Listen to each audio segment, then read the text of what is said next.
संविदा और आउटसोर्सिंग के जो कर्मचारी हैं उनकी समस्याओं से अब कोई भी अनजान नहीं है। इनकी इतनी सारी समस्याएं हैं लेकिन सरकार की तरफ से इन्हें हल नहीं किया जा रहा है और इसके लिए कई सारे संगठन भी बने हुए हैं जो कर्मचारियों और सरकार के बीच में संवाद स्थापित करते हैं। वैसे तो सरकार ये जरूर कहती है कि उनकी समस्याओं का हल कर दिया जाएगा, लेकिन उन समस्याओं का हल उस स्तर पर नहीं होता जिस स्तर पर कर्मचारी और संगठन के पदाधिकारी चाहते हैं। इसीलिए संगठन लगातार ये प्रयास करता रहता है कि इन कर्मचारियों की समस्याओं का जल्द से जल्द निवारण कर दिया जाए। और ऐसे में देखने को मिला कि भारतीय मजदूर संघ एक ऐसा संगठन है जिसमें लाखों कर्मचारी जुड़े हुए हैं और ये संघ लगातार कर्मचारियों की समस्याओं के लिए काम कर रहा है और अभी संघ का विस्तार भी किया जा रहा है। दूसरी तरफ बात करें अगर उत्तर प्रदेश में संयुक्त राष्ट्रीय स्वास्थ्य मिशन कर्मचारी संघ की, तो यह संगठन भी लगातार संविदा और आउटसोर्सिंग के जो कर्मचारी हैं उनकी समस्याओं को उठाता हुआ आया है और इन समस्याओं के हल के लिए समय समय पर ज्ञापन और धरना प्रदर्शन भी किए गए हैं। अब ऐसी जानकारी दी गई है संयुक्त राष्ट्रीय स्वास्थ्य मिशन कर्मचारी संघ उत्तर प्रदेश के प्रदेश महामंत्री के द्वारा कि हाल फिलहाल में एक ज्ञापन पत्र दिया जाएगा मुख्यमंत्री योगी आदित्यनाथ के नाम से, जिसमें इन संविदा और आउटसोर्सिंग कर्मचारियों की समस्याओं के हल के लिए बातचीत की जाएगी और इनकी समस्याओं को लेकर जल्द से जल्द हल करवाने का प्रयास भी किया जाएगा। इस विषय पर ज्यादा जानकारी देते हुए संयुक्त राष्ट्रीय स्वास्थ्य मिशन कर्मचारी संघ के प्रदेश महामंत्री योगेश उपाध्याय ने क्या कुछ कहा, आप भी सुनिए।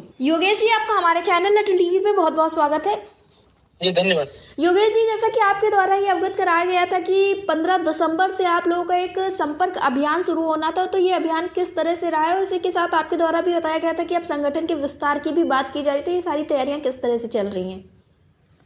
जी लगातार जो अपने कार्यकर्ता हैं भारतीय मजदूर संघ के, वो कार्यालयों में जाके और संगठनों के ऑफिसों में जाके जी लोगों से संपर्क करके भारतीय मजदूर संघ के बारे में बता रहे हैं। लगातार चल रहा है और काफी अच्छा संपर्क अभियान चल रहा है। जी जी तो योगेश जी, इस संपर्क अभियान से क्या कुछ फायदा होने वाला है? क्या इससे कोई कर्मचारियों को फायदा होगा जो संविदा आउटसोर्सिंग पे है, या फिर संगठन का कोई इन सारी चीजों से लाभ होने वाला है?